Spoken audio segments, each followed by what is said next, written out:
Pastor Praveen అనుమానాస్పద మృతి కేసులో చిక్కుముడులు మెల్లమెల్లగా వీడుతున్నాయి. కేసును ఒక కొలికి తీసుకొచ్చే ప్రయత్నాలు చేస్తున్నారు పోలీసులు. వాళ్ల దర్యాప్తులో విజయవాడ మిస్టరీ వీడింది. ఆ 3 గంటల్లో ఏం జరిగిందో తెలిసింది.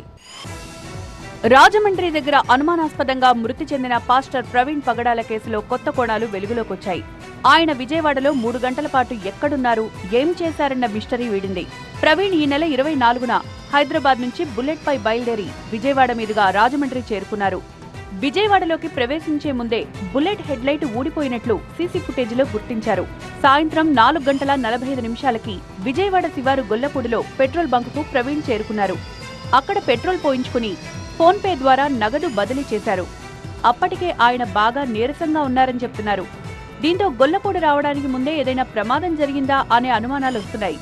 అక్కడి నుంచి బయలుదేరి 5:20 రామవరప్పాడు రింగ్ దగ్గర యాక్సిడెంటల్ గా బైక్ పై నుంచి పడిపోయారు. ఇది గమనించి అక్కడికొచ్చిన traffic SI Subbarao pastor Praveen కి తాగడానికి నీళ్లిచ్చి పక్కనున్న పార్క్ లో కూర్చోబెట్టారు. తాను హైదరాబాద్ నుంచి రాజమండ్రి వెళ్తున్నానని ఎస్ఐకి ప్రవీణ్ చెప్పారు. 24వ తారీఖున 5:20 సమయంలో అతను మామూలుగా సెల్ఫ్ యాక్సిడెంట్గా పడిపోయాడు సార్. పడిపోయిన తర్వాత పబ్లిక్ అతను లేపారు సార్. పబ్లిక్ లేపి పక్కన కూర్చోబెట్టారు సార్. పక్కన కూర్చున్న తర్వాత నేను వెళ్ళాను సార్. ఏమైనా దెబ్బలు ఏమైనా తగిలినాయంటే దెబ్బలు తగలేదు అన్నాడు సార్. అతను ఒంటి మీద గాయాలు ఏమి లేవండి. ఒకటి పోతే అతను అలసిపోయినట్టున్నాడు బాగా. హెల్మెట్ అట్లా ఉందండి, మాస్క్ అట్లా ఉంది. టీ తాగినప్పుడే మాస్క్ తీసాడండి, మిగిలినప్పుడు అసలు మాస్క్ తీయలేదండి. ఆ మాస్క్తోనే పడుకున్నాడు.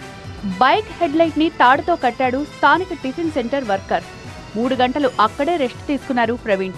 ఆయన ఒంటిపై గాయాలేవీ లేవని ఎస్ఐ సుబ్బారావు చెప్తున్నారు.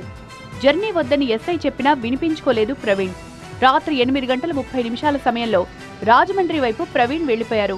అయితే ఇక్కడే కొన్ని ప్రశ్నలు కూడా తలెత్తుతున్నాయి. పాస్టర్ ప్రవీణ్ నీరసంగా కనిపించారని పోలీసులు చెప్తున్నారు. ఇక అంత నీరసంగా ఉన్నా ఆయన జర్నీ ఎందుకు చేశారనే అనుమానం వస్తోంది.